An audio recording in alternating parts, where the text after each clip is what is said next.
We will begin in 1 minute. Or maybe Jerry.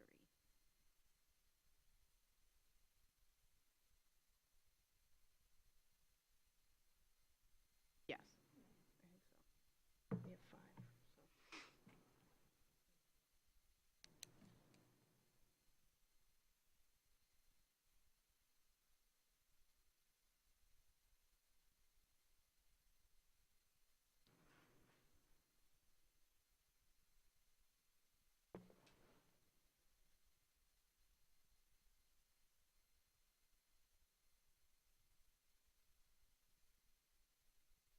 There's Jerry.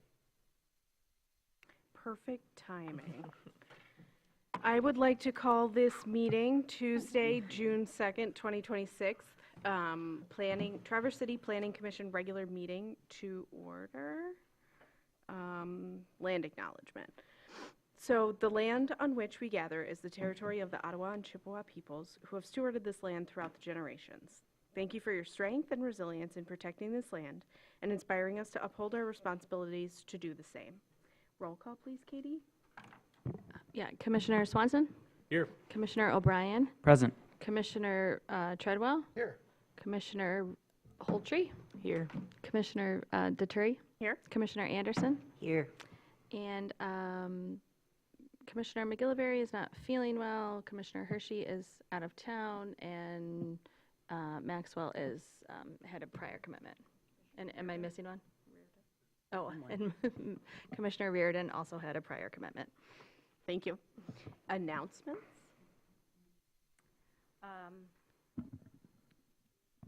Maybe this is for our city commissioners to report on, but just so you know, last night, the city commission did approve the 2 zoning text amendments that were forwarded to them.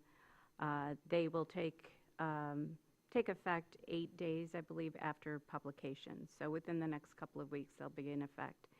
And the only other thing I'll tell you is that we have a summer intern starting on Monday. So if you have any special projects you want him to work on, let me know. Thank you. Okay, approval of minutes. Approval of the May 5th, 2026 and May 19th, 2026 draft meeting minutes. Do I have a motion? I move for approval of the May 5th, 2026 and May 19th, 2026 draft meeting minutes. Support. Okay, all those in favor? Aye. Thank you, motion passes. Old business. We have 2 items tonight. First is the public hearing and possible consideration of a rezoning application for 1026, 1028, and 1040 East Front Street from HR to C3. Leslie? Thank you. So last month you did take a preliminary look at this rezoning request. Part of the discussion last month was a question from Commissioner McGillivray regarding the actual locations of the plan districts relative to the actual property lines. So he did overlay those and found that he was right, and that the majority of the property under consideration does fall within the the neighborhood center plan district. So I think it's fair to say that our master plan, which is the guiding document that helps the Planning Commission make decisions like how to respond to rezoning requests, is a great document for long-term planning, but there isn't a lot of immediate short-term guidance on some of these questions, and this would be one of those cases. So there's some complications with this, or considerations that complicate the issue. One is that this particular plan district, called the Neighborhood Center District, it's intended to be a pedestrian-oriented, local service kind of district, where people would feel comfortable walking to coffee shops and local businesses, with a compact development pattern.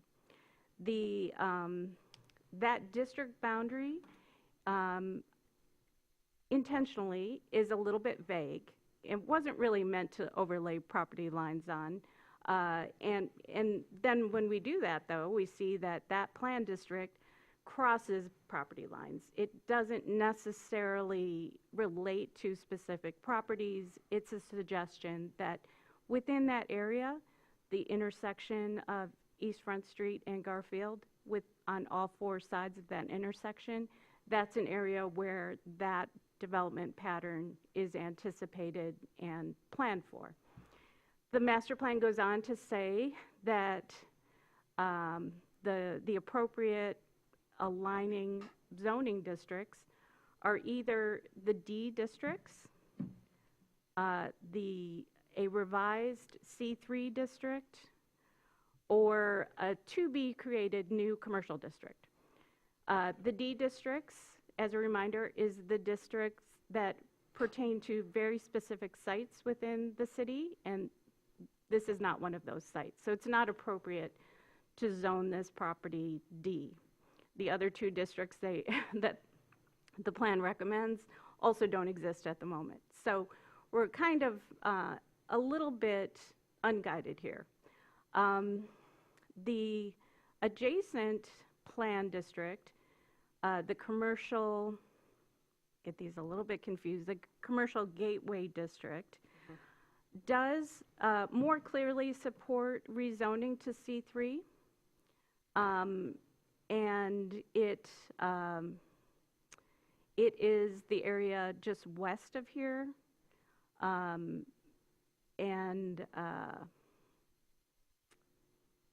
see what else I wanted to tell you about. Anyway, I'm going to tell you a little bit more about this property as a reminder, and the zoning request. This zoning request, we've been told by the applicant, is in support of a financial institution with a drive-through. The C3 district, which is being proposed, is the only zoning district that, as of yesterday, did not or did allow drive-throughs as of right in association with a bank. With the change that was just approved, that can still happen in the C3 district, but there's another layer of review. There will be a special land use review associated with any drive-through. So you could potentially make the argument that the envisioned revised C3 district has already been revised. If that was the intent to soften that district or put a few more controls on the C3 district, I'm not sure that that's exactly what the master plan envisioned, that it might be just a rethinking of that district based on a more specific development plan or corridor plan, area plan for that area. But again, in absence of that, this is a revised C3 district that we're working under as soon as that gets enacted.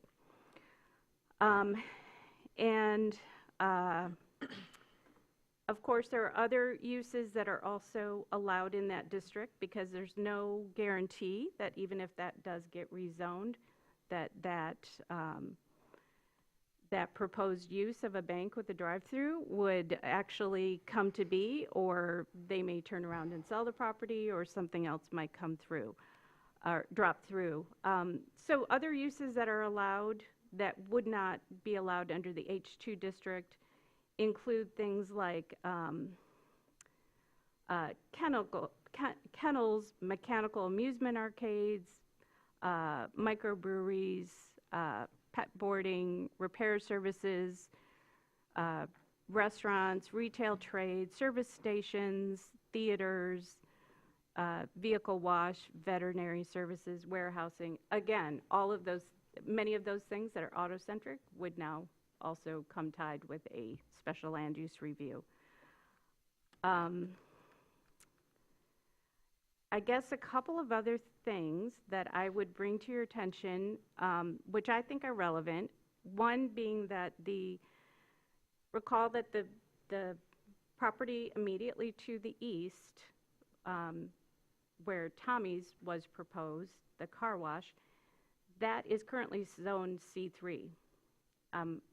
I don't see that zoning category changing in any time in the near future. I don't think the property owner is going to ask to downzone that property. That is, again, within that compact, walkable neighborhood envisioned area. So to the east, it's zone C3. To the west, there's more clear support to zone C3. So this property also becomes sort of an island of HR right now. So it's kind of complicated. We have a lot going on. In addition to that, there's all kinds of zoning and uses that surround this property.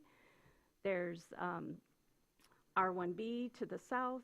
There's C3 to the east. There's C1, R3 to the north. So we have a lot going on there. So this is for sure kind of a transitional area. We're not calling that in the master plan, but this is kind of the classic mixed-use area in transition. So I didn't mean to make this more complicated for you, but I did want to give you as much background information, as much analysis as I can to help you make a reasoned recommendation to the City Commission. So again, after tonight's public hearing, at your option, you could make a recommendation to the City Commission. They would take final action on this rezoning request. If you have anything else you want me to complicate your life with, I'd be happy to give you more information. Thank you. Hold on, Jackie. I think, does somebody want to speak? I know they're here tonight. Katie, do we know if they want to speak on this item or just? Guys, were you intending to talk, or you don't have to?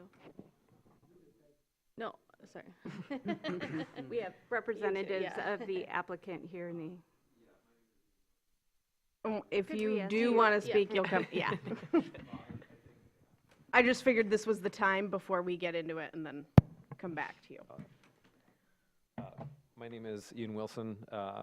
I'm obviously representing, how can I say it, not necessarily the applicant, but the potential end user, if that makes sense, right? Not to make things complicated, but I think Leslie broke apart the situation best as possible. Obviously, we're looking at the end use of the property. I know that this is obviously for a rezone, so that is the obvious question there. I think we discussed a little bit at the previous meeting what our intentions are is to consolidate already financial institution that has 2 branches here in the community and consolidate it into one. The usage of the property is a very low volume. Obviously, I've looked through your zoning code probably more than I typically would, but from a circulation and a volume of traffic, it's pretty light. It's basically an 8 o'clock to 5:30, no weekends, no holidays, and it would meet the current drive-through requirements on the back. It's a single drive-through. Typical bank branch. Banking has changed over the years. The volume of people going to banks is very low, but this would be a consolidation. So that's the reality of what we're here looking to see for the end use. And I'm happy to answer any questions that anybody may have with that. Thank you so much. Any questions for the applicant from us while he is standing in front of us? Okay, Mitch? Well, to be clear, things like the specific volume of the drive-through would be addressed through the special Correct. land use process, Yes. Yes. not through Correct. The A rezoning. rezone. Yeah, sorry, I didn't, it's hard for me because obviously Yes. we're looking at the end use, not necessarily where you're at the situation of the rezone. So, our position is, down the road, and obviously we know about the special use permit for the drive-through, which obviously then would have to happen after this, and so we're very aware of that. So that is obviously our intent long-term. Thank you. Okay, seeing nothing from this body for you, feel free to take a seat Any and, questions? Yeah. correct, we might need you back, I guess. Okay, returning to this body, do we have anything we want to talk about before we open up the public hearing? Shay? Question for staff. What's to keep us from rezoning all the way to Gilbert Street? Well, tonight's application is what's before you. Okay. And that's what the notices and the public hearing only pertain to this property.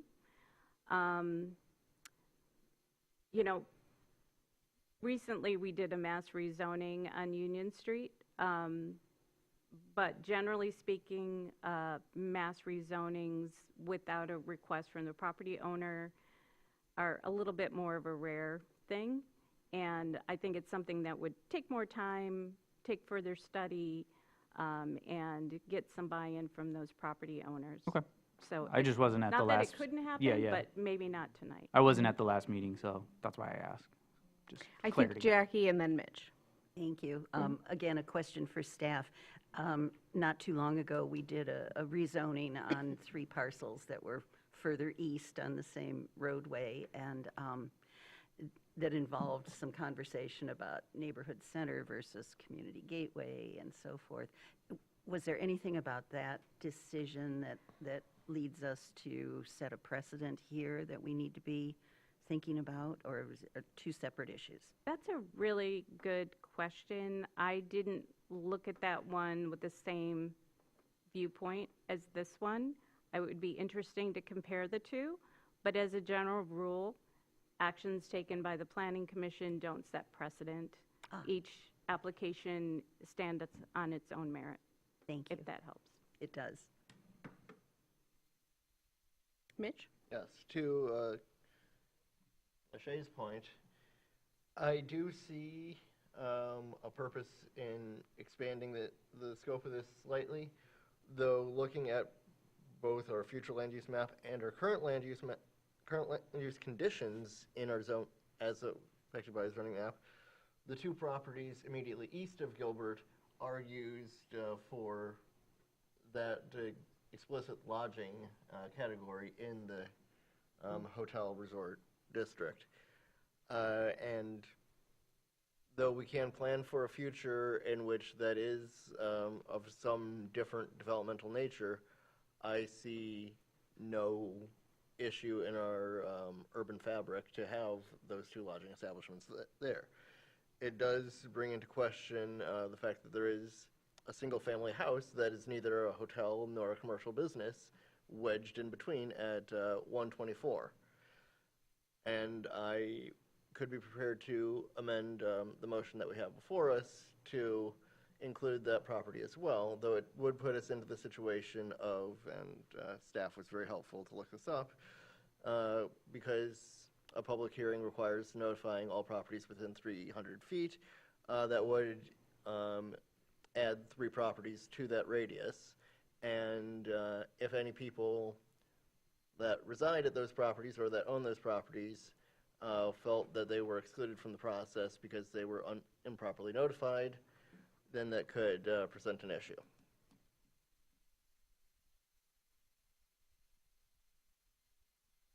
Again, I think this is a unique situation in that we have a rezone before us that comes in a package that we have to look at and address. And a lot of this, I feel like we want to address and get ahead of, but again, we can't because there's a package.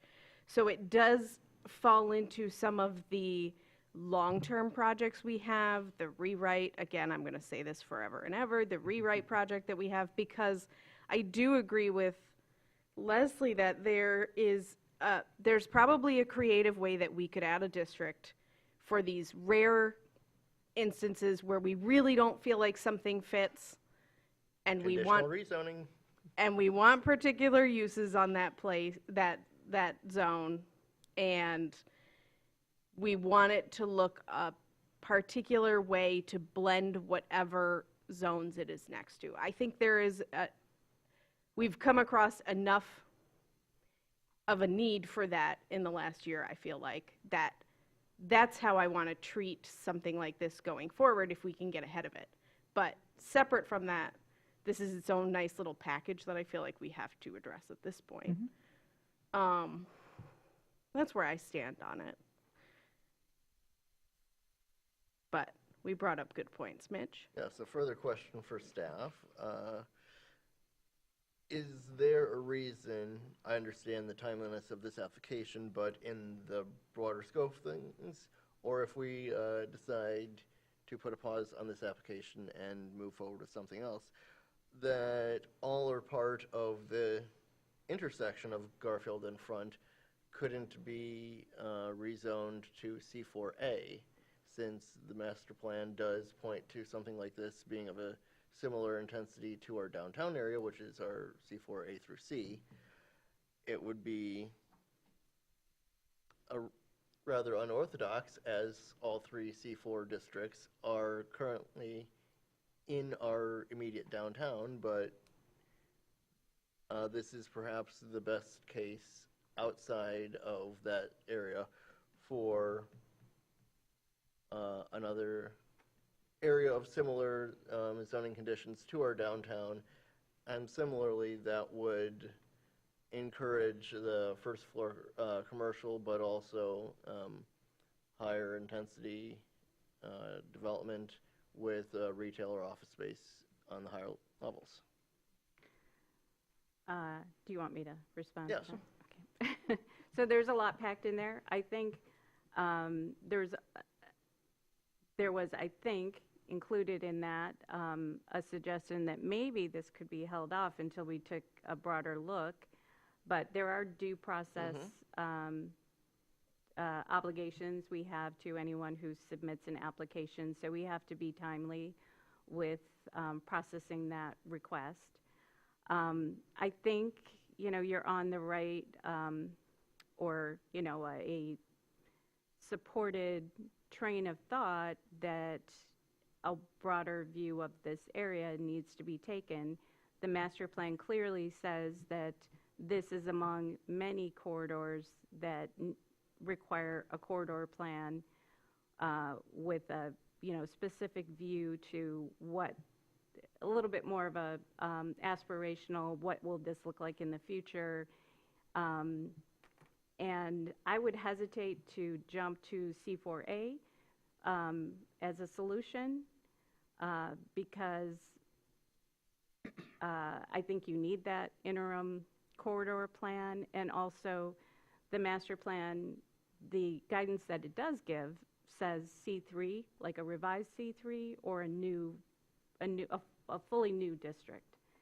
So, I think it would be hard to jump to C4A, but I certainly think that it may be appropriate to take action at the, conclusion of this application to direct staff to take another look at this corridor and maybe come back with sort of an interim report about some of the issues and some of the options that you might have, rather than waiting for that elusive corridor plan to happen. Although, as an aside, the City Commission did discuss in their OKR discussion last night that corridor plans, that there is a recognition that this master plan calls for that, and there are a lot of things that hinge on those corridor plans being completed. And thank you for that. I do see a bit of a problem in that our residential and our commercial districts step upwards in intensity, but C3 is a little awkward as it tends to be much more autocentric, resulting in where you could have C1 might be a dentist, C2 could be a two-story office building, then it goes down to a one-story car dealership as a classic C3 use before going to our downtown C4. I do see it in the spirit of our master plan and building on the autocentric uses special land use permit process that we just passed to segregate those out and have C3 exist as an intermediate intensity of use, but then have those autocentric uses perhaps being in an overlay district that highlights those areas like further south along the Garfield corridor that are well suited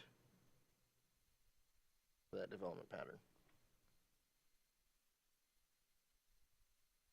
One example area that I just kind of stumbled across when I was looking at the map is the corner of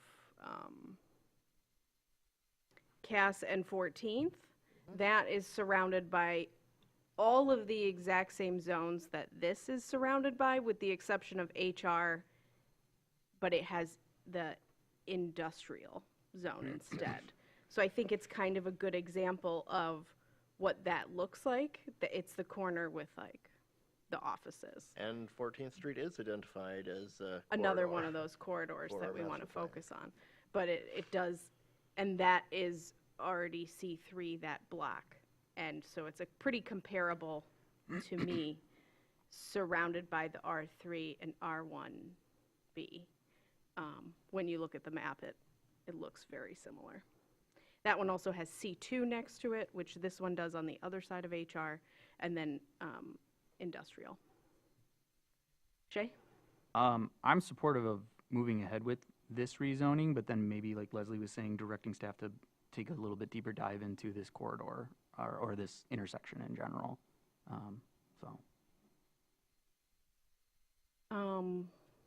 Do we have a motion? Do we want a little more conversation before we open the public hearing? Do we have to go to public hearing first?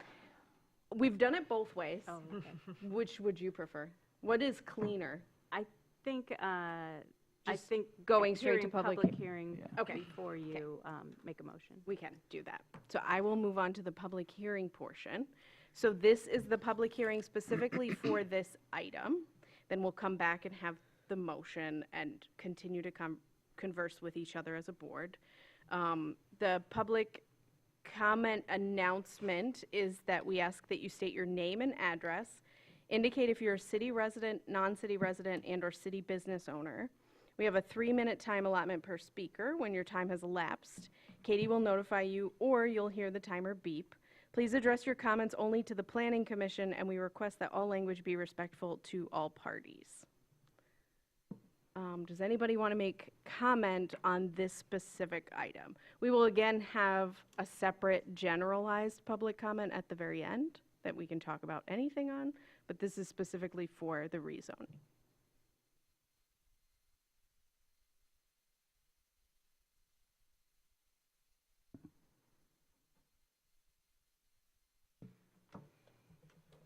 My name is Steve Brown, 1039 East State Street.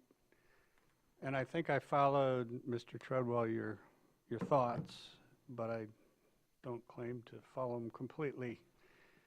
On the corner of Division and Randolph, specifically behind the Dairy Lodge, is a commercial first-floor office space with residential dwellings above it, going up to maybe 3 stories or so.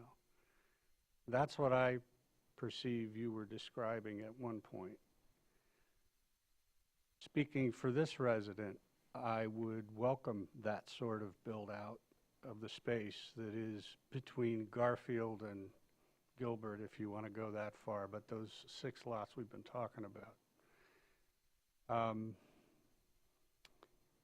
Personally, I don't have any objection to the notion of a bank either. But I think that once the rezoning is done with special land use permit requirements or opportunities in place for review, I don't see a restriction that would necessarily prevent another car wash going in on that same lot, not on the Tommy's lot, but with the one you're talking about tonight. And that concerns me. So I think it's a stark contrast, those two kinds of developments, whether it's a car wash or a car repair place, something like that, versus the kind of first floor commercial development, office space with residential above that I think would be value added for that part of this town. Thank you. Thank you.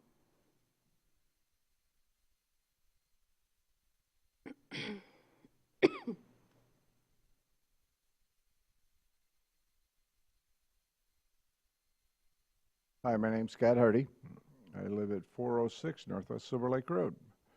Formerly lived all my life in downtown Traverse City, so I'm very familiar with the problems that we encounter with trying to settle on zoning ahead of time. I'd like to comment a little bit about the applicant in this, and the applicant is obviously the owner of the property and the person who's selling that property. That property has been on the market for well over a year. There have been no takers, no major offers at this point. And part of the problem has been the HR zoning criteria. One of the things you did last night, or the City Commission did, is to institute this SLUP process. And while it's protracted the eventual sale and construction of whatever is going to get built there, ideally in our case would be a bank, it seems to be a backstop process for you to control future uses of that property, because most of the conflict, if I'm not mistaken, in this town, centers around auto-centric uses. How intense the use is pretty much driven by how many car trips daily go in and out of that property. I can't say, and I don't mean to speak for Ian, I'm not trying to commit them to the next 2 decades of being there, but their use is probably the least intense use that we could put there. And because we need to drive through, we're asking for a C3 change in zoning. That's the primary reason right now that we're doing this.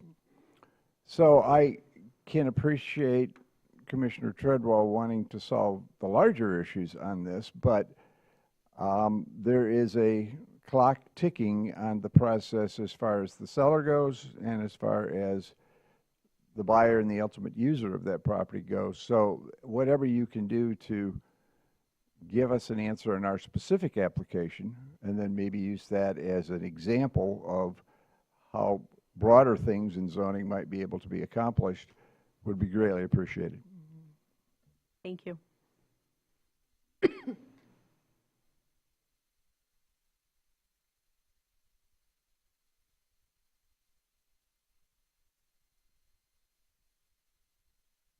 My name is David Levine. I live at 1019 East Front Street, basically across the street from these properties. And I'm kind of in agreement with what these gentlemen have said as far as the impact that a drive-through bank is going to have to the neighborhood. I don't think that that's pretty much going to cause any significant issues. I do have an issue with the wholesale rezoning of an area and opening up to the things that were on the list that you gave applicable to that prospective rezoning decision. And things like a boarding kennel, things like a car wash. These are things that don't really fit that sort of thing. And is there anything that can be done to allow a specific use for a purchaser that we're talking about here to have it rezoned exclusively that particular property, whatever property they choose to buy, without opening up a can of worms for all of these other things to slide in behind them and have the way paved for uncontrolled commercial development. So that's my question. So thank you. Thank you.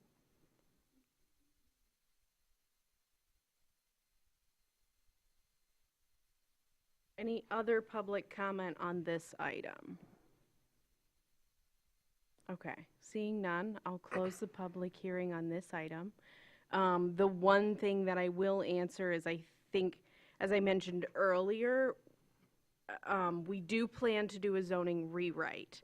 As part of that big project, which is, it's a huge project that we wanted to take on as a board, we would be examining, re-examining, moving, removing uses. Uses in particular is something that we have all talked about pretty extensively over the last couple of years since our newer master plan came out. So I think as part of that, we would be looking at all of these districts across the city and re-examining what we believe their future uses should allow. So I think that's a moment where we can control kind of what you're looking for in that. You, by way of re-examining and redefining your uses allowed, that puts that back into a controllable state. I think that's part of the definition of planning in general. I can defer to Leslie on that, but because that's her entire career.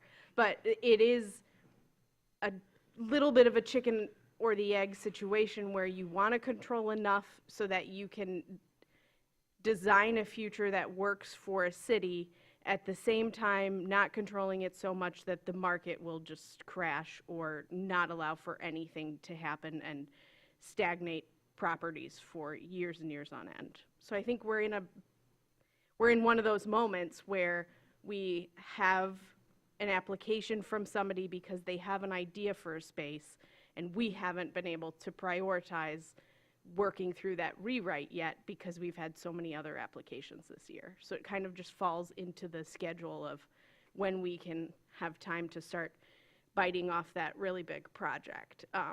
But if I know anything about this body, I know that we really want to get it done. So I do think we'll start taking some of that on soon. And we did move really fast on that SLUP for auto-centric uses because of this in particular, where we knew that we wouldn't be able to get to the uses allowed across the whole city yet, but we knew that we had a vision for where and when we wanted auto-centric uses, and we didn't really want that a ton.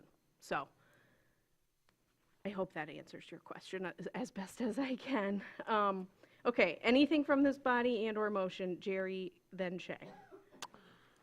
Yeah, I just think kind of with the public hearing, I mean, a bank being there is not a big, it's going to be pretty quiet development.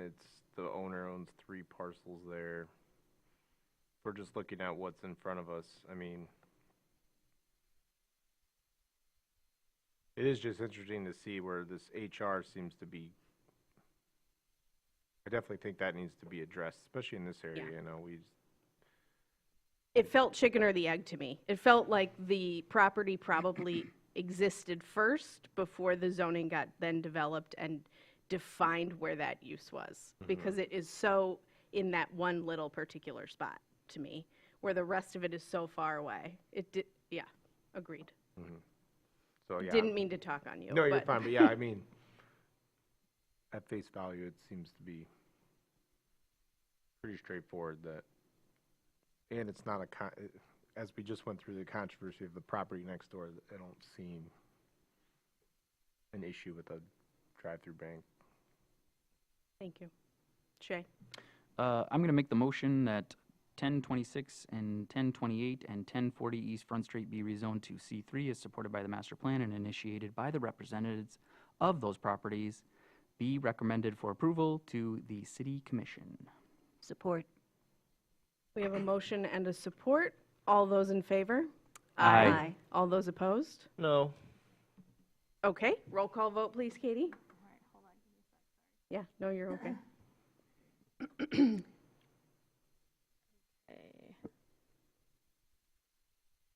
So that was Shay.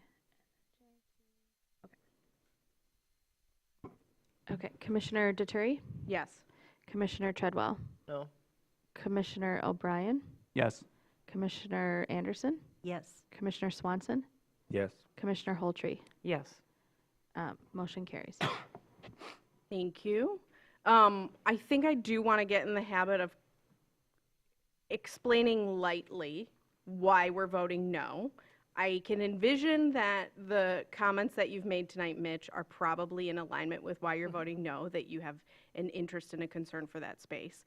Just wanting to reiterate that after the vote, and then we'll move on. Yeah, I see, one, the split between two categories in our future land use map points to questions about whether this rezoning is, in fact, the best category going forward. I also see us in a bit of a hard place that lest we end up spot zoning, we face only two categories, HR or C3, neither of which matches quite what we or the applicant want to see, and unless we go through a conditional rezoning process, which is not what the applicant asked for, we are left with two choices, neither of which is ideal. Heard. Perfect. Thank you so much. I would like to, like I said earlier, I just want to reiterate, like, I would like staff to maybe take a look at this intersection for future discussions, Yeah. if possible. Not to take up more of your time. No, it's fair. Add it to that list that we keep talking. At the end of I think this is great. I Sorry, really do Leslie. like that we are adding them as we're going. I do feel bad for Leslie, but I do think adding them as we go when we hit a hot spot that we want to come back to first is a great way for us to try to tackle this. So if I can just give a little rejoinder, we are bringing a couple of smaller zoning, rezoning text amendments to you, hopefully this summer. And I think we certainly can't do a full-blown corridor study, but we can take a closer look at it with this notion in mind that we have all of these uses. We have kind of a vision. Is there a shortcut to get there that might either be, I know that Mitch is a fan of the overlay, as am I, and maybe there's an appropriate overlay district to propose, or something that will be kind of a stopgap without creating too much of a herky-jerky kind of reactionary constant change in zoning that, isn't well thought out. So I want to make sure we take some time, and it may be that it's too complicated to do, but at least we can take a look at it and see if there's a shortcut to creating something that will hold us until we can get to that corridor study. If that will work, I will certainly absolutely. try to do that. Thank you. Okay, moving on to item B, the draft riparian buffer ordinance. Thank you all for coming, by the way. And we have a presentation by Leslie. Hang on one second. Well, we're going to hope it pops right up, but we don't know. You want to take a little from break here, so you can, No, it's over there. Oh, okay. oh, look at that. There it goes. So, I am going to play teacher for a minute and just walk you through some things. Since we have new planning commissioners, since this has been going on for a long time, since not everyone's all on the same page, I'm just going to take a minute. This is a long PowerPoint, but I'm going to go through it quickly because I know we're on a time limit here. So, first I'm going to tell you, I want to tell you a little bit about why do we even care about our riparian buffers? What is it that we're trying to do here? So some of the benefits of a riparian buffer are to protect against excessive flooding and against erosion of banks, loss of property. We've all seen, some serious flooding going on recently, and so we know it can happen. and creating a riparian buffer where there's more vegetation along the shorelines of our creeks, rivers, lakes, and coastal areas helps to uptake rainwater by deep-rooted plants. So we're looking for native vegetation. That vegetation slows down the rate of runoff. In turn, natural tree fall helps to slow down the velocity of a waterway, reducing erosion along the banks. And trees and other vegetation hold up the soils and the shoreline. I've got more of these. I'm going to go through them more quickly. Riparian buffers also offer pollution control and improve water quality. Again, the vegetation through their root system take up nutrients that otherwise might be entering the waterway. It helps to kind of corral sediments. Tree fall, again, helps to collect things that might otherwise be entering our waterways and compromising water quality. The riparian buffer also provides habitat, protects our fish populations, and by having naturally occurring native species in these areas, that in and of itself inhibits invasive species from taking over. They are less likely, because that area is not as vulnerable, if native plantings are planted there. Large trees overhanging the waterway help to cool water and protect cold water fish populations. That shoreline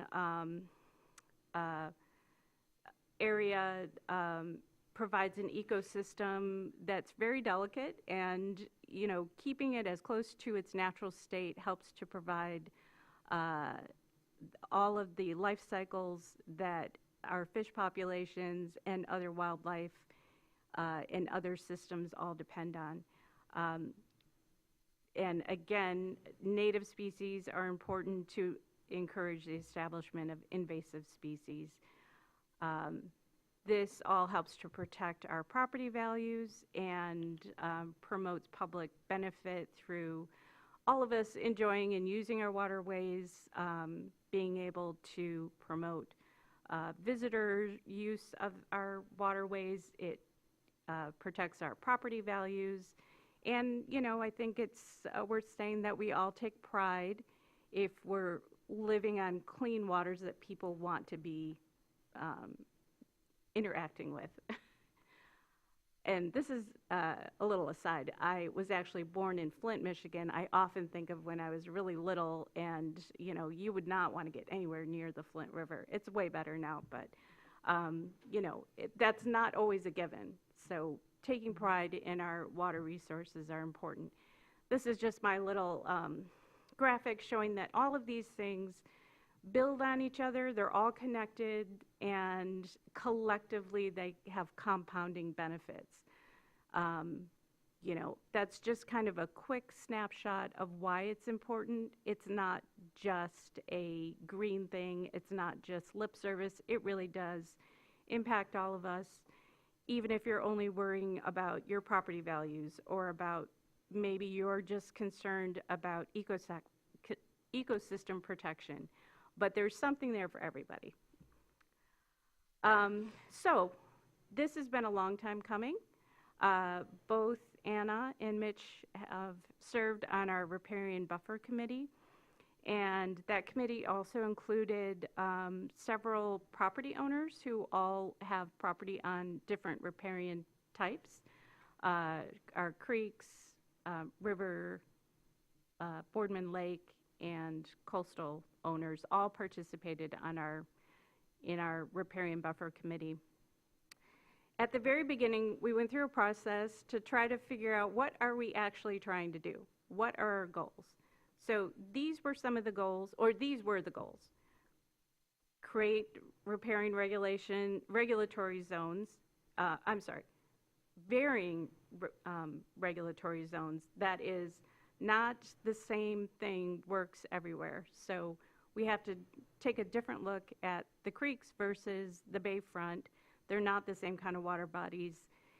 Where it makes sense, there should be regulations that pertain to those. They did want to be sure that preferred planting lists were included. They wanted to be sure that all of the regulations were location sensitive. And again, with the varying riparian zones, the thought was that nearby areas are a little bit different than the outer lying areas, the more upland area. We still want to have some control, but it may be different depending on how close you are to that water body. They wanted to promote renaturalization of areas where practical, preserve view sheds, because remember, these are riparian owners. They are concerned about their view sheds and about their own property rights. They were all very concerned about invasives, and they specifically wanted to find ways to keep fertilizers, pesticides, and chemical pollutants away from the shorelines. So I think we hit most of these, and I'll tell you what we maybe need a little more work on. So staff went back, we looked at our current zoning ordinance and found that without even creating new regulations, there are a lot of riparian adjacent regulations already in our zoning ordinance that are just kind of sprinkled throughout the whole ordinance. Some of them needed just some housekeeping. Some of them didn't make sense. There were districts that regulated setbacks from, say, the bayfront when that zoning district doesn't even exist on the bayfront. Things like that, where we just needed to tighten it up, make sure that all of the definitions and everything work together. So that's kind of the first part of this. In discussions at a staff level, we also determined that really boathouses, as a staff, that was strongly recommended staff-wide to just no longer allow boathouses. So any kind of structure, whether it functions as an actual boathouse or if it's a shed within the water setback, that those would no longer be permitted. And then to prohibit patios, porches, buildings, driveways, any other impervious surfaces within the waterside setback. And also our creekside setbacks, again, kind of some housekeeping things that we needed to address regarding creekside setbacks. Then we separately created a whole new chapter in the zoning ordinance that is the riparian buffer chapter. And within there, we created two regulatory zones. One is the riparian buffer, which is, depending on the kind of water body, is either 25 feet or 50 feet. It's roughly always, with very few exceptions, it's equal to the setback, the building setback. So within that building setback from a water body, there would be restrictions that we are now calling, under these regulations, the riparian buffer. Within that 25, 50 feet, the very first 10 feet is the most critical area. So that still has the riparian buffer restrictions, but on top of that, there's additional critical riparian buffer restrictions with more restrictions, more limitations on what can happen within those first 10 feet. So again, this is by water body. The riparian buffer, the larger area, is either 50 feet, 25 feet. Only in the C4A district, it's 10 feet. And then that critical zone, regardless of the water body, is always 10 feet. It would, as it's proposed right now, within that larger riparian buffer zone, Most buildings and impervious surfaces are prohibited. Removal of trees are prohibited. There are some restrictions, or there's some conditions and situations within which you can remove trees. That's currently in the zoning ordinance, so that will stand. Then a new thing would be that you could no longer store snow piles, compost piles within the waterside setback. You couldn't create any new parking areas within that setback. You couldn't store boats or RVs or trash dumpsters. And any shoreline hardening, especially along the river and lakes, could not happen on private property. So with anything, there's some exceptions. It's a little bit difficult when you're reading through the regulations. There's a list of things you can do and then all the exceptions to that. So some of those exceptions are that on private property you could have a deck, a dock, or pervious walkways. Any public improvements, like we have lots of pathways within our waterside setback, especially like the Boardman Lake Trail, bridges, shoreline stabilization, any critical infrastructure. The city and other entities they are exempt from zoning regulations, and where things have to be, sometimes we just have to allow them to be there if there's a greater good. Certainly, we'd like to see something different in some situations, but some of them just have to be there. This also allows some tree trimming within that setback and temporary flood controls. And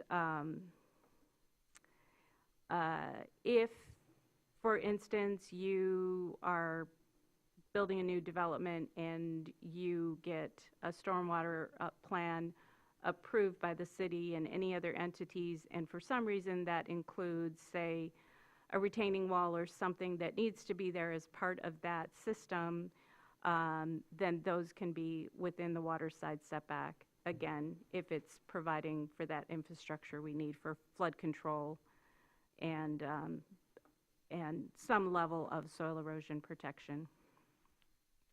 Then within that 10 critical feet, that critical riparian zone, the first 10 feet, there's almost nothing that can happen there. And that's also a no-mow area. So along with this, there would have to be some changes in city ordinances where, you know, we require people to mow their grass and not let it get over a certain height. There would need to be an exception allowing for this within that 10 feet.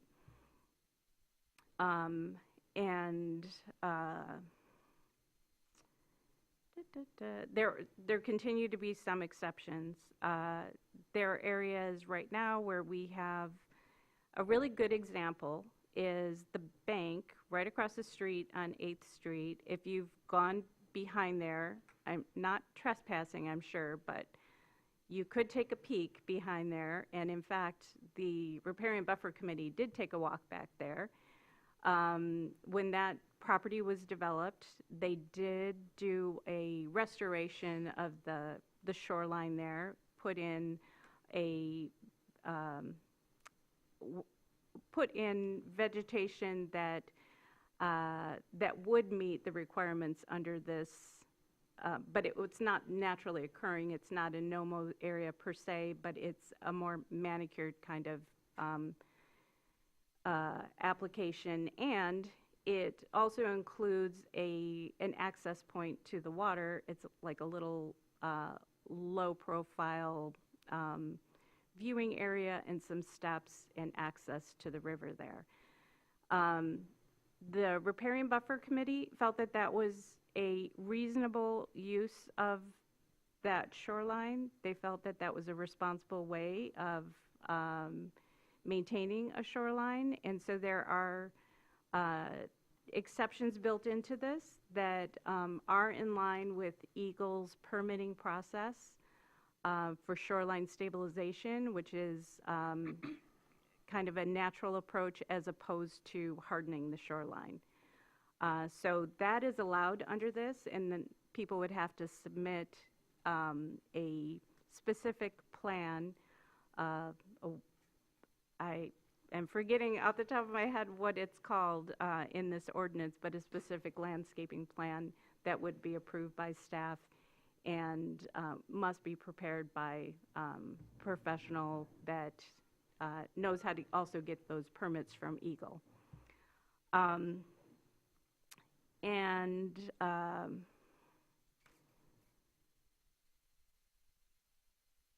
think, I'm like, I think we already talked about that. So the last thing I'll tell you about here is that, of course, we have lots of things that would become non-conforming under this ordinance.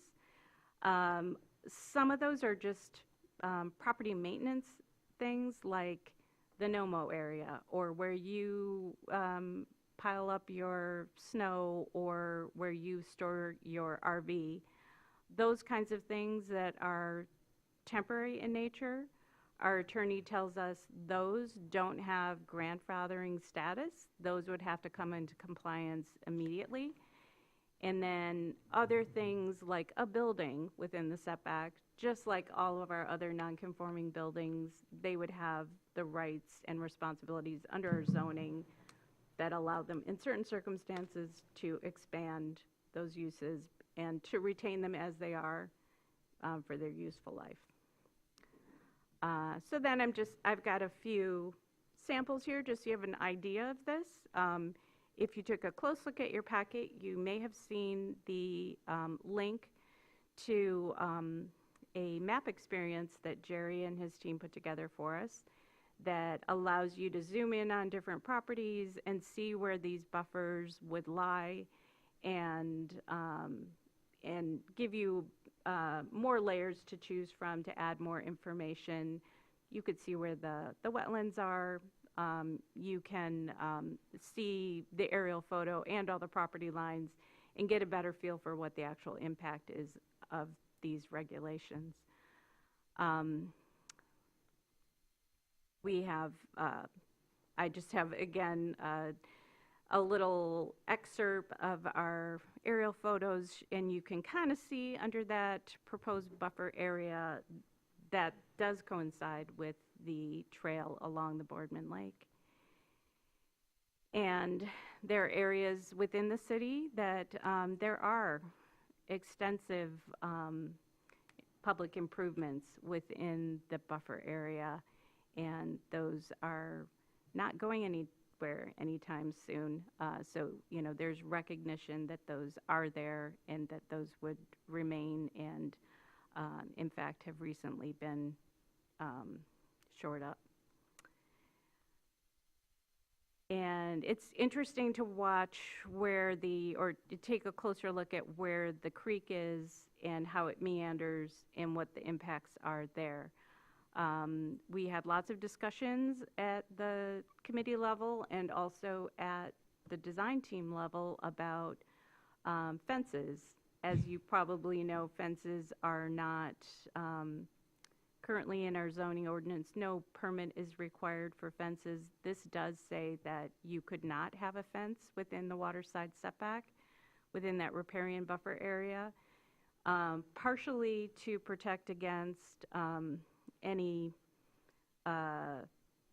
getting into the water that shouldn't be in the water, and partially not to impede any wildlife and navigation on creeks specifically. There were a lot of people who felt that, you know, there were reasons to have those structures within the waterside setback.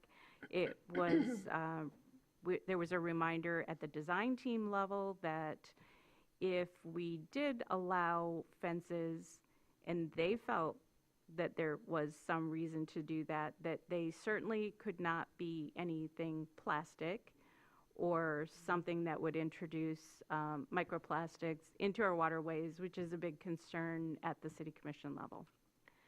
So there's still a few open ends here. I think we're close to if not ready right now, to put this in ordinance, official ordinance format and bring this to a public hearing.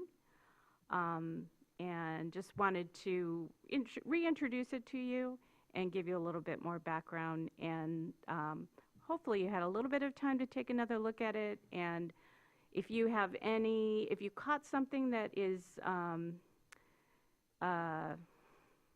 circular in logic, which I think there might be one or two things still in there that do that, or I tend to get the words impervious and pervious confused, so if you found that, let me know. Or if there's anything else you have comments on or you want us to take another look at prior to bringing this back for a public hearing, I'll be quiet now. Anything from this body? Okay. Shay, then Mitch? A couple of questions. Along the Boardman Lake, there are I think they're the condos there where the trail goes down. You can either go up behind them or you can go down along the water. This would be subject to, that development would be subject to. Are you talking about Riverine? No, it's further south. Further south past the pavilion. Yeah. Further Yeah, south yeah. of like Oriana and stuff. Yep. They would be subject to this. Right. Okay, cool. And then I was looking at the map. It's pretty cool. The one thing is NMC they're not subject to our zonings? I thought they were. NMC, yes. They're exempt? Are they showing up exempt on that map? They are. Okay.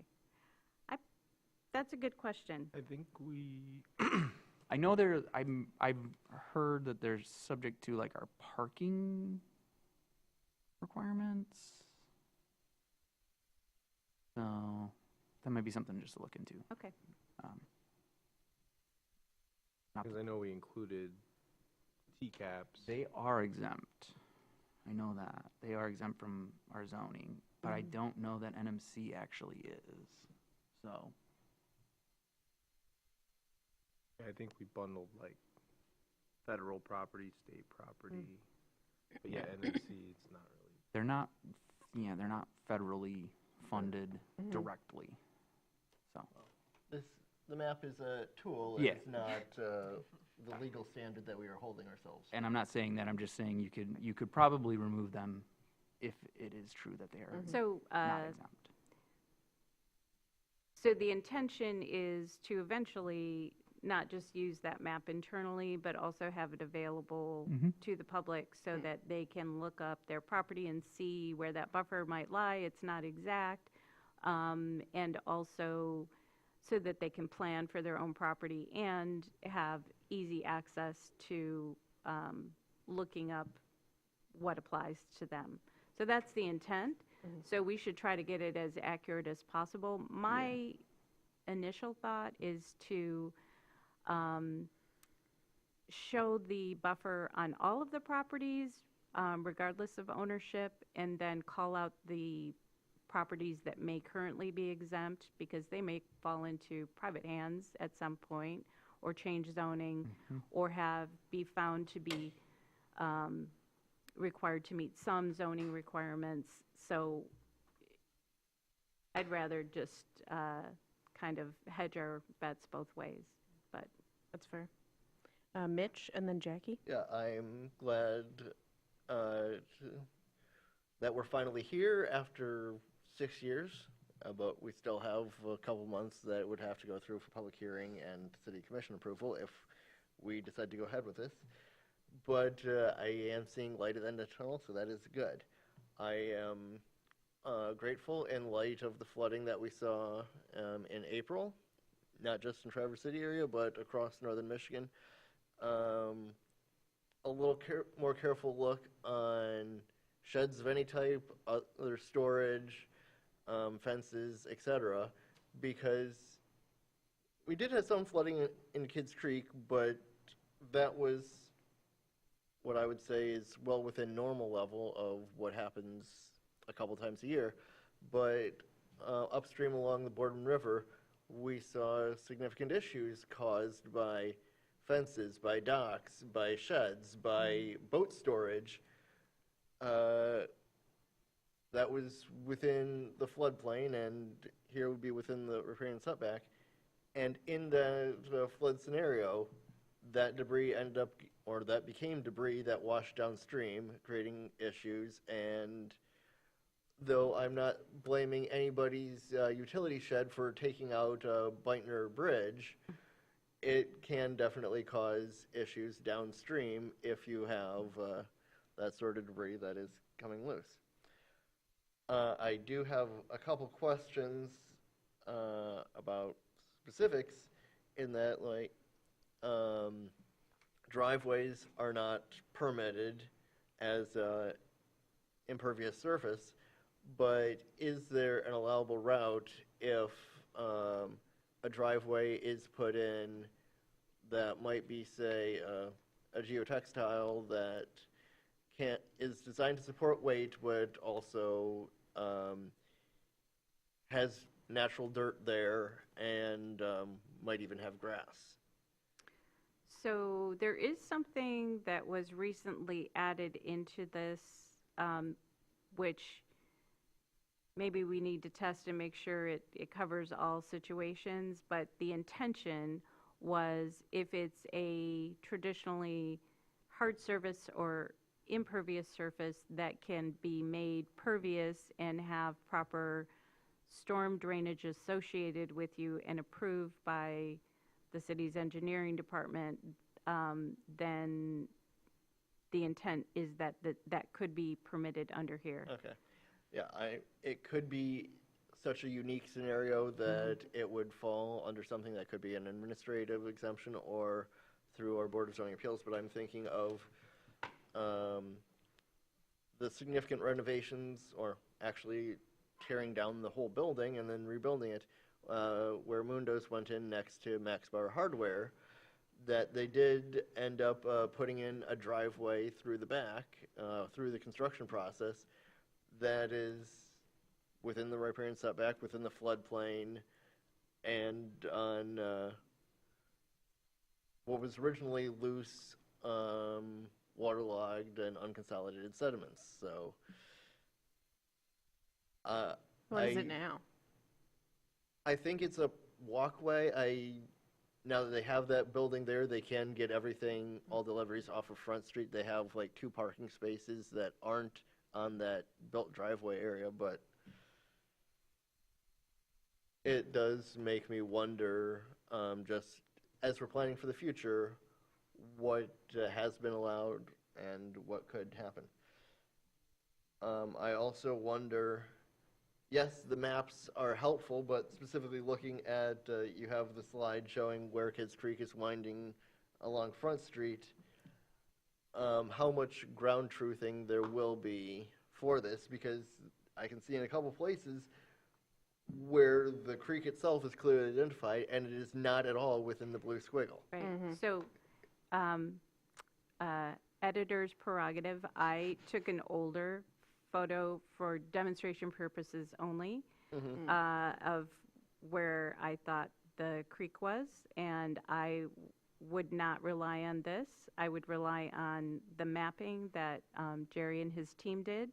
But specifically when it comes to the creek and its tributaries, it does get complicated. And with some input from the Watershed Center, I think we solved that issue so that we define these water bodies the way that the state law defines them, which allows us to have some case-by-case investigation to determine if the definition of the state matches that water body. So we would not have to have pre-identified it or even have it correct on our mapping. It doesn't need to be named. It would just need to function the way it's defined under the law to be subject to these rules. Okay. And another question, 4 cases where somebody is either reinforcing, renovating, or putting in new hardening along any waterway. That's generally prohibited, but under this. But there are cases where Eagle would approve a permit. I'm thinking of a house right on Division next to that speedway that the house is within 5 feet of Kids Creek, and it's got a crumbling concrete wall between the two, holding up the house. Could you speak on how Eagle's permitting process would interfere or not with this ordinance? So I think, that's possibly more of a question for Eagle. In some of these particular cases, we might have to, number one, make sure that there's a trigger within this for us to even know about this and to enforce our regulations, but also to work with Eagle to determine, when it's within their guidelines and their requirements, and if any of those trigger our nonconforming section of our ordinance. I agree, that can get really tricky, and I think to complicate it, the Eagle has kind of been changing their philosophy a little bit, and they are moving toward more I'm just going to call it green infrastructure and natural solutions, which is great. But I think it does. Yeah, we did see a shift during the last high water period on Lake Michigan and Lake Huron, that they started off in their previous mindset of being very willing to approve hardening and revetment permits, but then that they became more hesitant the longer it went.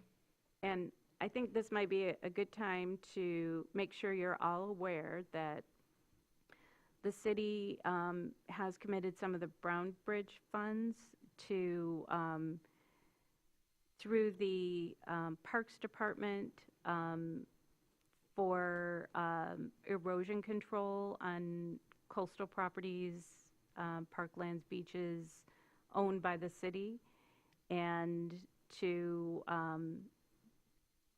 the idea is to hire, which we're just completing the interviews right now, hire a multidisciplinary team to help us identify projects, areas of concern, and ways to improve our erosion control in those areas while still providing public access and with a longer view to the future. Both below the ordinary high watermark, there are some things that we can do and we have control over with the proper permitting, and above the ordinary high watermark. I'm hoping to co-op that team and use them to help refine some of these and to create some of the companion documents like our planting lists and our examples for those native landscaping plans that I talked about to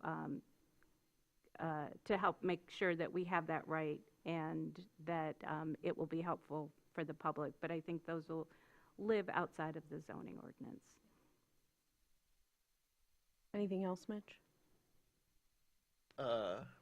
I had meant to say this earlier, but I'm glad fences and trash dumpsters are recognized as being ill-suited and also potential barriers to not just wildlife movement, but water flow and debris during flood conditions. Lost my train of thought.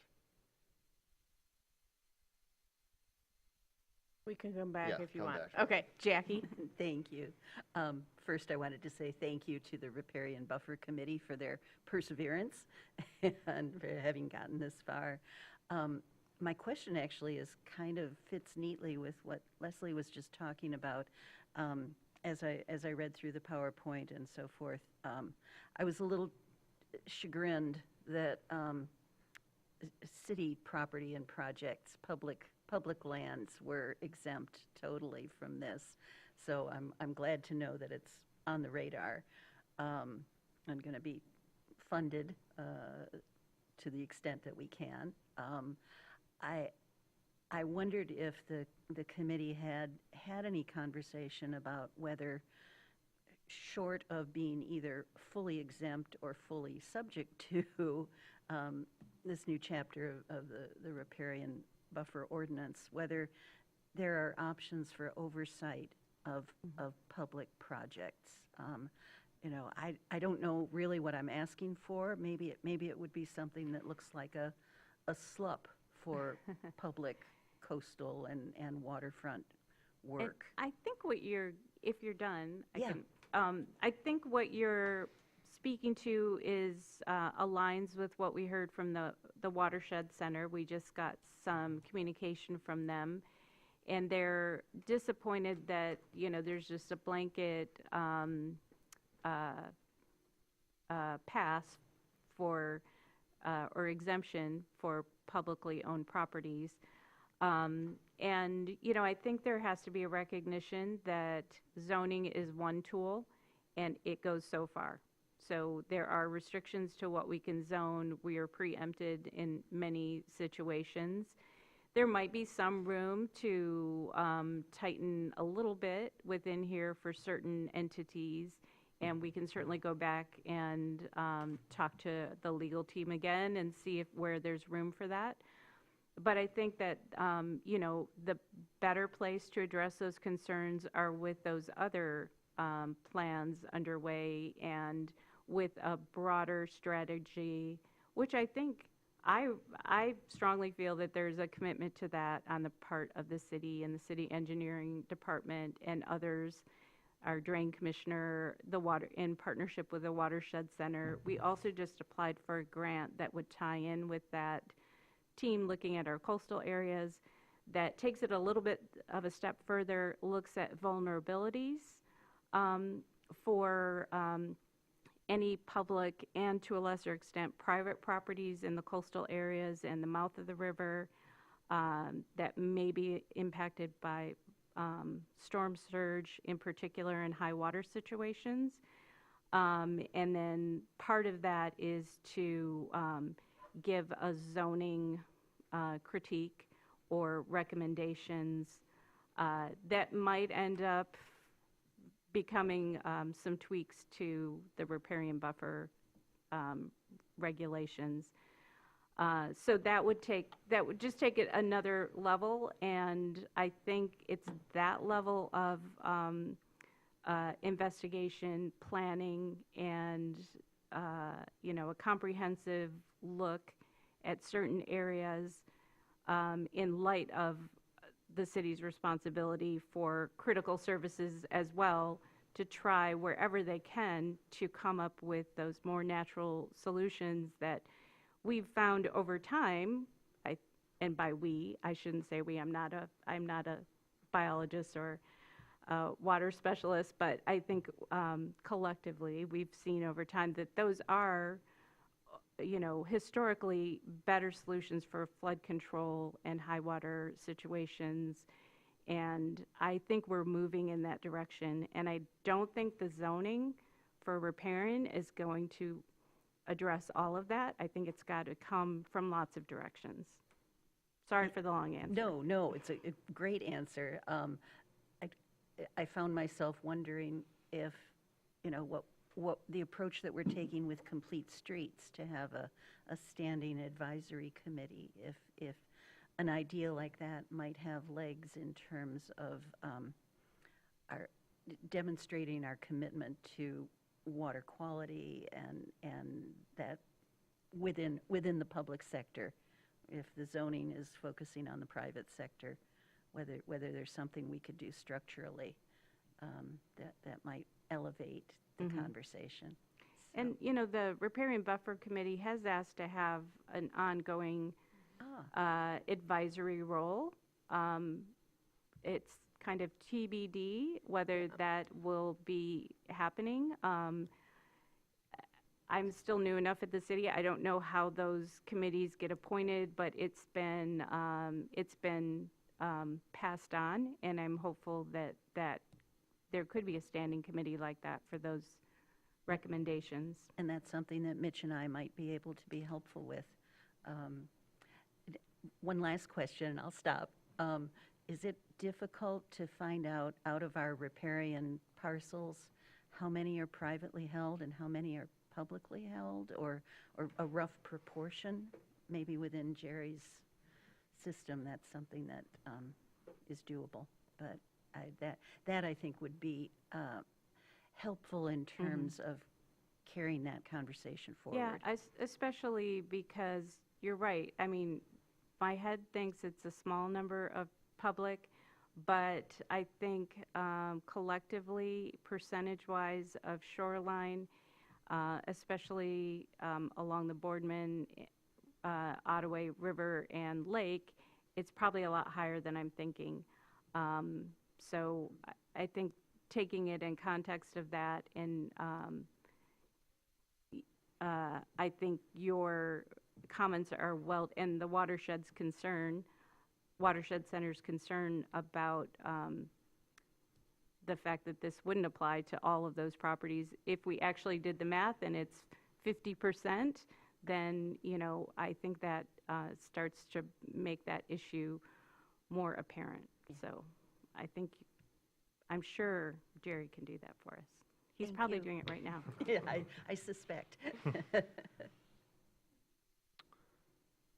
Jerry? Yeah, I'm just thinking on that, like the West End parking lot that was done, I don't know, a year or two ago. That would obviously be an example, though, where, putting a parking lot that close to the water, we're breaking a lot of rules by doing that, but in the same token, it's a public access point, so that would maybe be a case where if we enforced that on that property, then we wouldn't have been able to do anything, right? Like put a bathroom and... Yeah, I think it goes back to what Leslie was saying about the greater good of like some of the walkways or public access, and that one in particular, like that bathhouse, I think is so important on that side.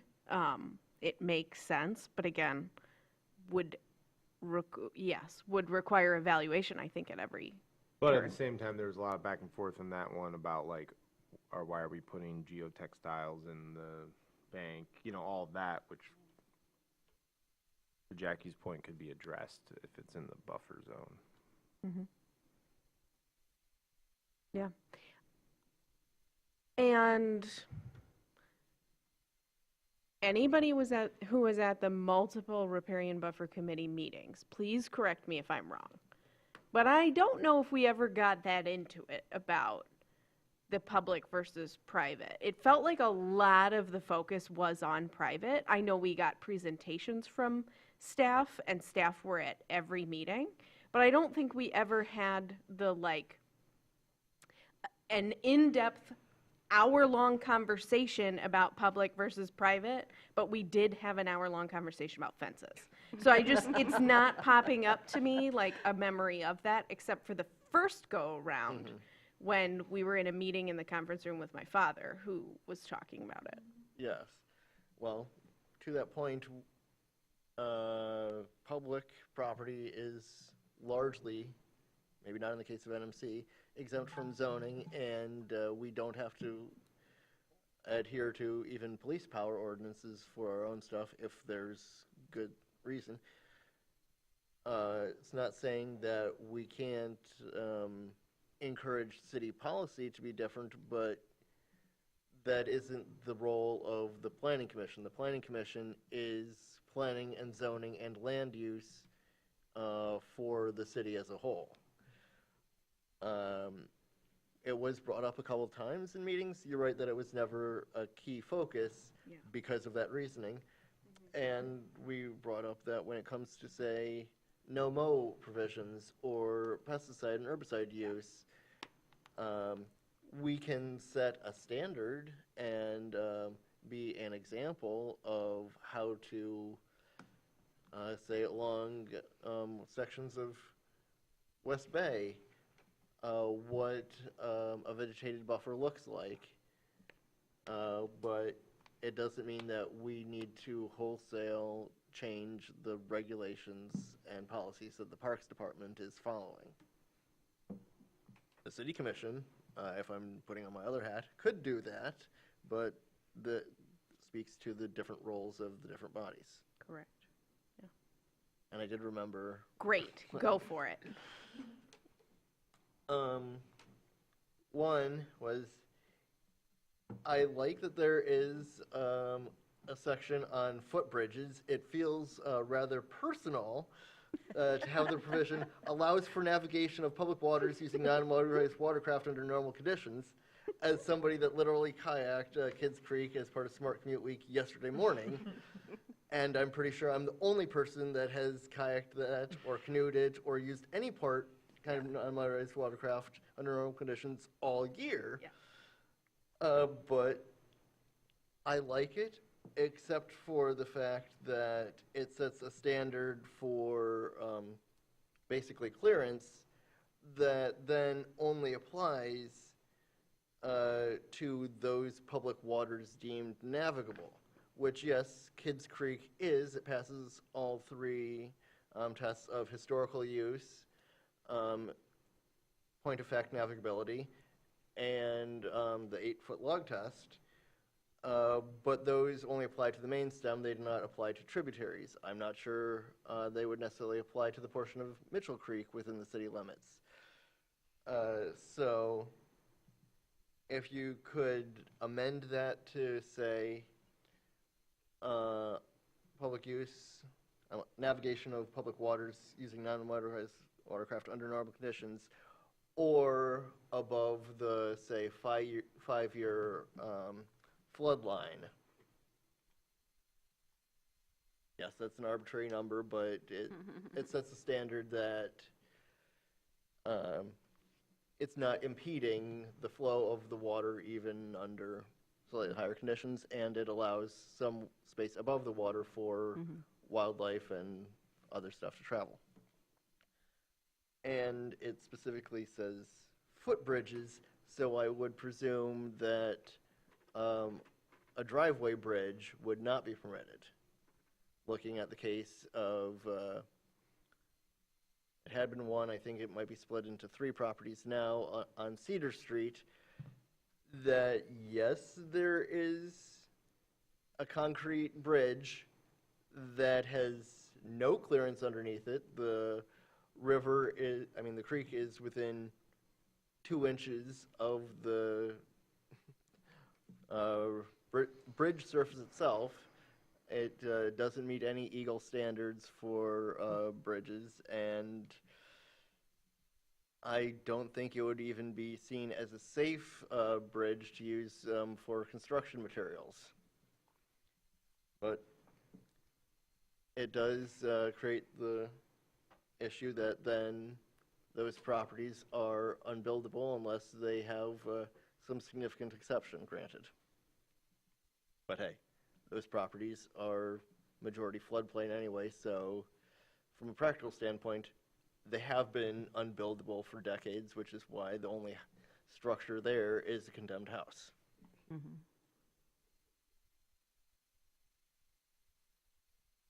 Any other conversation, discussion on this point before we open it up for public comment? Jackie? Just to finish up, I know we all received the communication from the Watershed Center, and they had a couple of other points that they made regarding trees and regarding, I guess, clarity of definitions. And I just wondered if there was a staff guidance or response to that. I do want to get back with them one more time and just make sure I fully understand what their questions are and, see if they have some suggestions for how to tighten that up. In regards to the tree removal, everyone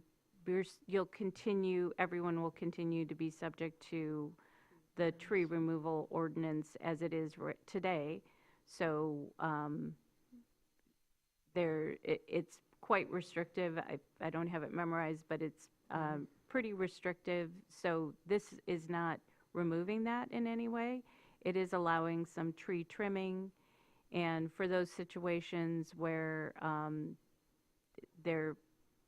either it's redevelopment or something doesn't exist right now, or where otherwise you're able to do that more manicured or intentional landscaping plan. I don't think too many people are going to be jumping up and down to do that, but for those instances when you're trying to put in a landing like what's showing on the screen right now, or a footbridge or something, that will become part and parcel of the requirement when you're doing that, to include that new landscaping plan. And just to clarify, our current tree policy does allow a buyout option? I mean, if you have to take down a tree of a certain size, that rather than replacing it, you can pay into a fund and a tree gets planted somewhere else? I believe, but correct me, probably someone here knows better than I do. I believe that only applies to the coverage rates.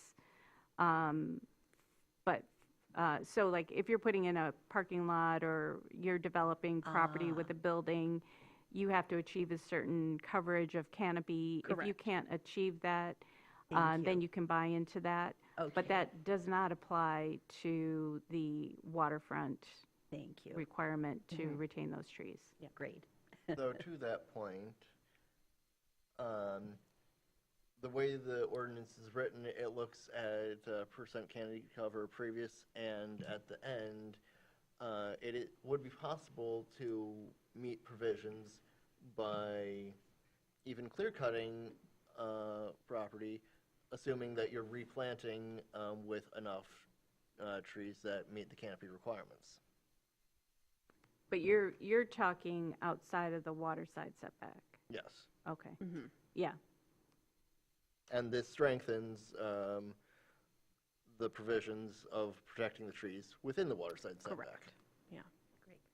And we did, for added context, have a pretty in-depth conversation about that as well, about like, we don't want to prohibit property owners' rights if they feel like they want to remove an invasive species, for example. They want to get that out of there and replace it with a natural, like a native species. So we were particular about that because we wanted to have we wanted to give them that leeway.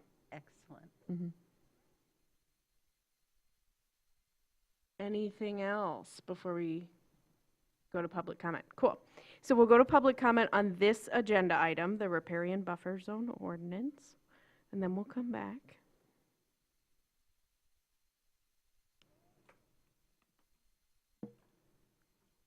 Doug Kimball, 523 North Spruce Street.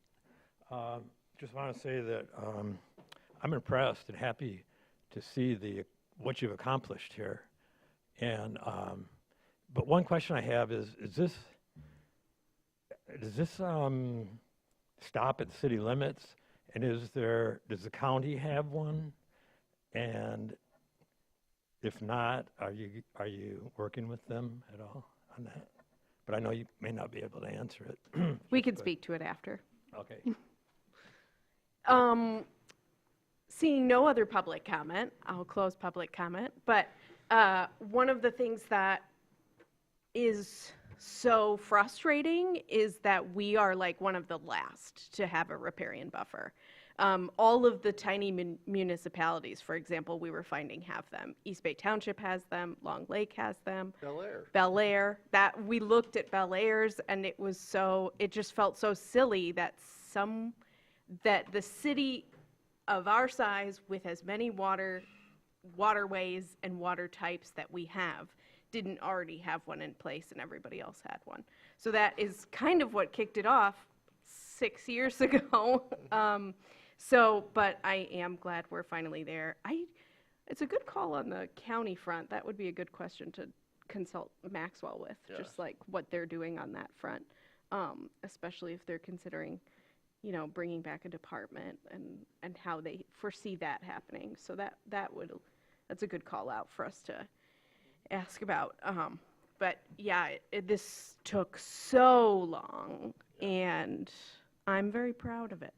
Garfield Township has stronger provisions about the building setbacks than we have here, but when it comes to landscaping, it's part of their broader landscaping ordinance, which is much more focused on aesthetics, and in some cases can be quite prescriptive about the landscaping plan for development, but it also allows, as you can see, parts of Kids Creek along US 31, where you do have, like in front of McDonald's, grass that is mowed right to the creek edge. Yeah. So there is no uniform standard. There is no perfect solution. It is up to each municipality, but we are behind the ball on trying to get this done. Definitely. Also, Garfield Township has much more stringent provisions about bringing non-conforming structures into conformance if they are undergoing substantial renovation. However, they benefit from fewer older structures within floodplains or other areas that would trigger non-conforming compared to the city, which has been built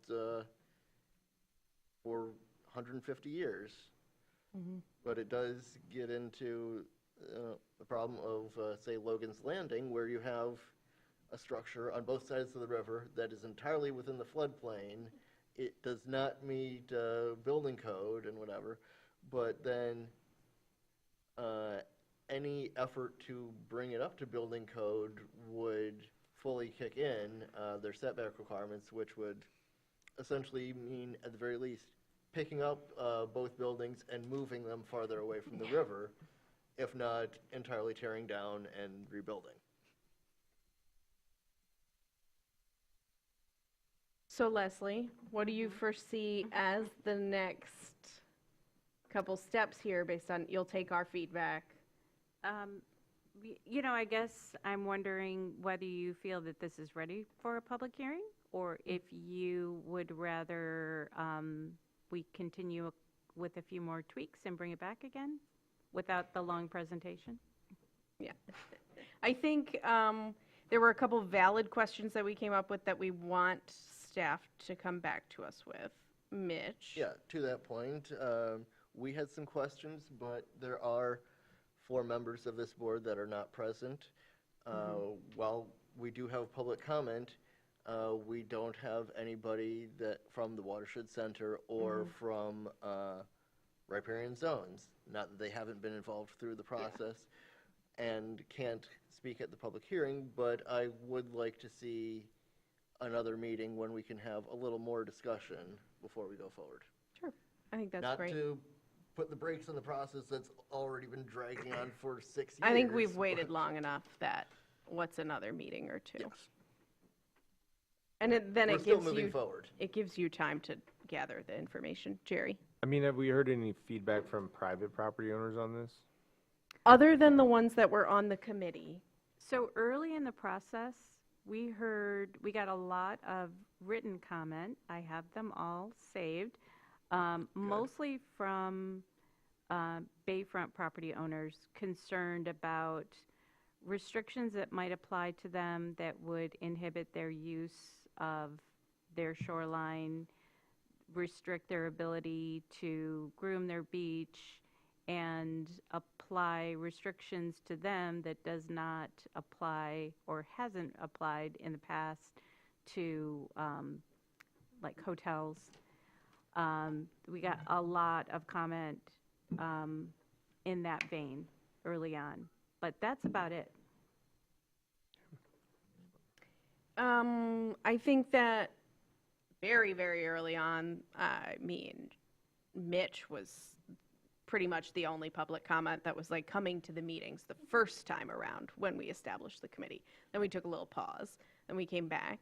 And the committee, the second time around was really well-rounded.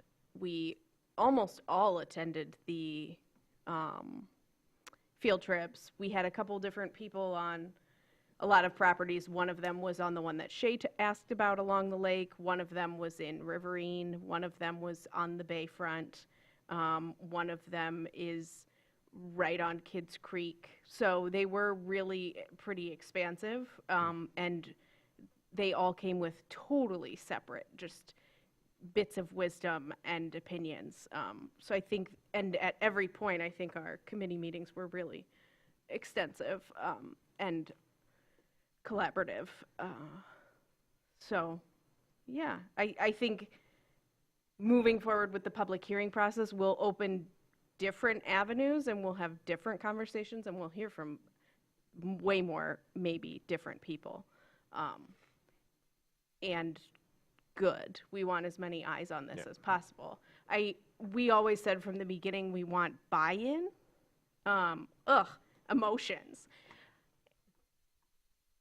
If we want the region to survive and be the space that I feel like people are trying to run to for protection. I feel like we're getting people from the south that really love it up here and really want to be up here. If we have to survive that, we have to start protecting everything around us better. So we have to get the buy-in from people. We can't force things on them. These are their properties. And I just want people to realize that to protect ourselves, we have to protect that land. So, sorry, that was a bit of an emotional soapbox. Thanks, Mitch. Okay, is that enough clear? Oh, yep.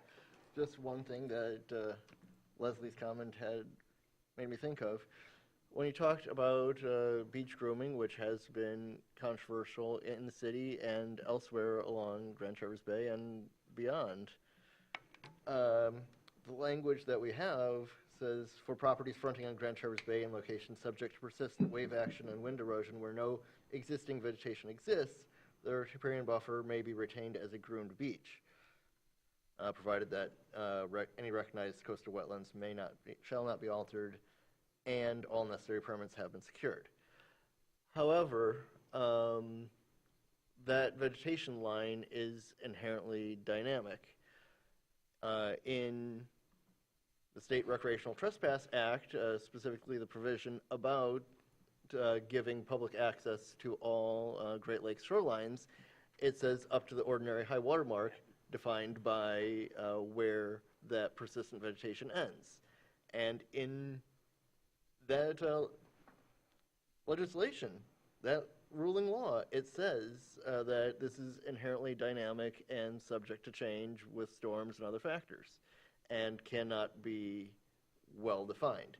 We have seen many cycles of the water levels on Lake Michigan, and recently we had relatively high water that strips away a lot of that vegetation, and even into the point of a 30-foot black willow tree that might have grown up in the last 20 years or whatever is now not there, and you're left with, when the water drops back down, a sandy beach with no vegetation. I am a little afraid that this language then allows somebody to maintain that non-vegetated pure sand beach as such, when naturally dune grass, willows, dogwoods, etc., would start creeping outward in periods of low water, and that would, in the future, continue to help stabilize the shoreline. So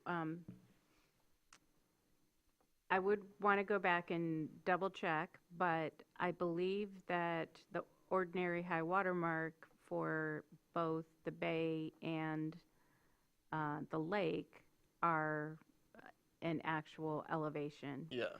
So that difference that you're talking about, even though that's a shorthand way of determining where the ordinary high water mark is, if it came down to it and somebody were removing vegetation that was below the ordinary high water mark, especially on on coastal bay areas, that would be in violation of this ordinance.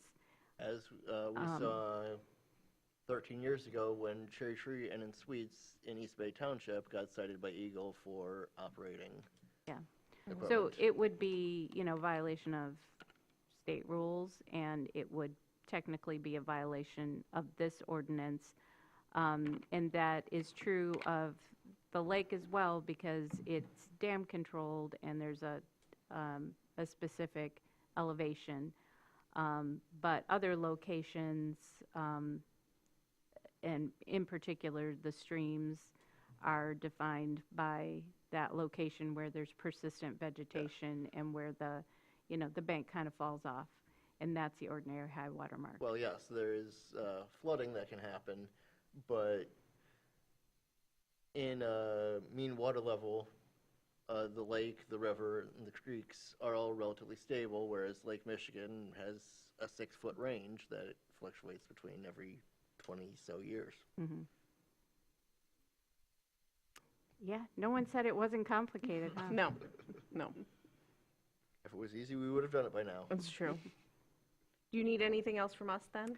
No, I think the direction is to go back and make some further tweaks and bring it back for another peek.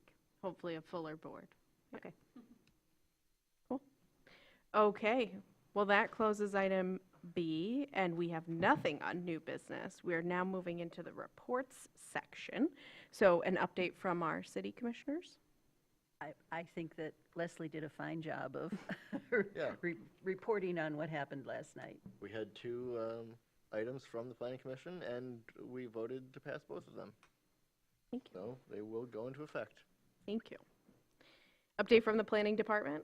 Kind of already covered that in announcements. Mm-hmm. Okay. Joint Planning Commission, we have not met. No, And Board of Zoning Appeals. they did meet. I was not present. I heard that there was a unanimous denial Okay.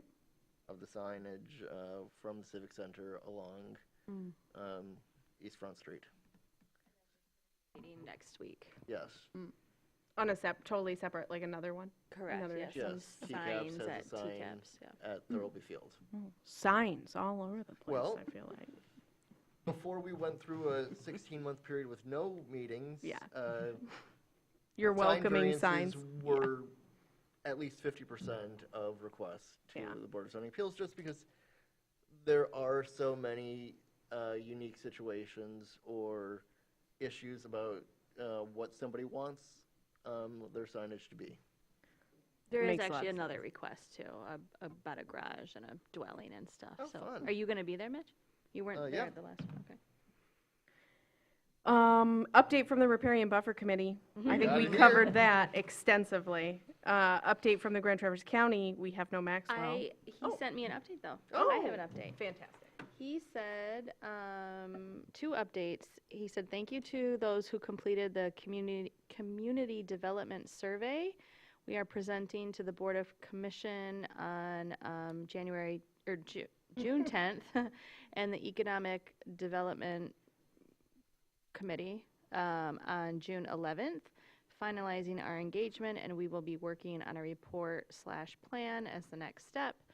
And then last month, the Board of Commissioners selected a firm, Community Scale, to undertake a county-wide housing study. They will also be presenting at the June 10th meeting to kick off the project. We are aiming to have a final report completed by mid-October.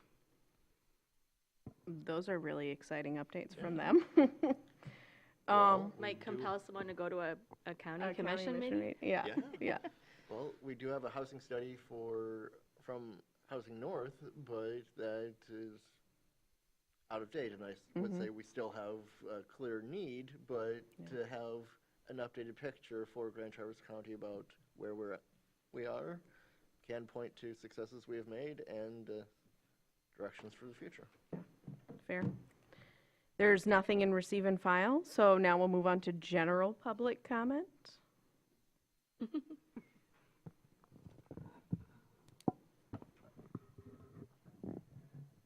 Doug Kimball, 523 North Spruce Street. Just thought of another question, which, you might not be able to answer. But in the plan, is there policing and fines in the plan? For the riparian buffer? Yes. Yes. Do you want me to answer? Yes, when Doug is finished. Are you finished, Doug? Okay. Yeah, you can go ahead and answer. So because this will be part of our zoning ordinance, the same enforcement abilities within our zoning apply equally to anything within this ordinance. So, you can be ticketed and there are fines that apply, and every violation is potential for a distinct ticket or action. Usually you have to get pretty far down the line before you get a ticket. You're given some opportunities to come into compliance, but it would be the same fine situation and ability to ticket and enforcement. So that was an important consideration in doing this, that we're going to have to enforce this as well. We can't have regulations that are unenforceable or self-enforcing. It's got to be something that is within our ability to enforce. Yeah, that was a big conversation topic at the committee, as well as not wanting to put more on the enforcement officer than we don't need to, and understanding that some of the way we were really careful with the wording, because some of those situations could put that officer into some weird situations where they wouldn't know what to do. They would come across well, how do I know if they mowed or they didn't mow? The no mow is obvious. So some of those things we were really particular about. Yeah. Okay, well, I'm going to close public comment, and this meeting is adjourned. Thank you all. I just didn't know. I'm so sorry, Jerry. Do we have anything on the docket for the study session? For June? 16th? Yes, I think we did, didn't we? I have to look at your board. I don't remember. It's the childcare. Yeah, we want to take up amendments for childcare. Oh, so those are some of the text amendments that you had talked about. Yes, we have So items. that's small. If you want to pair it up with other things, the revision of this, we can add that in. I'd hate to have a whole meeting just for childcare because it's going to be I agree. pretty short. But So maybe, Katie, you can send out a survey to the group to see how many people can make that meeting, just so that way we can kind of get a tabs on if we can bring this riparian buffer right back with answers before and then decide there to have the public hearing. Well, and then the next one is July That first, 7th? July 7th, I think? I have to pull up We're a calendar. canceling that one. And sometimes I know that can just be spotty with people as well. Yeah. with, you guys are canceling yours, Mitch? Yes. The- It's the Cherry 6th? Festival. Yeah. Yeah, Tuesday, July 7th. Yeah. So we maybe need to talk. Yeah, we can talk. And then we'll send out an email so that everyone's on the same page, because it'll be an interesting next month and a half. But at the moment, we don't have any applications or Awesome. anything. But we Yeah, are right. a little Now you say it. short-staffed. Yes. So. We are short-staffed through end of July. Yeah. Okay, now we're adjourned. Thank you. I think that was more than 30 minutes. Almost 4 times as long. Yeah.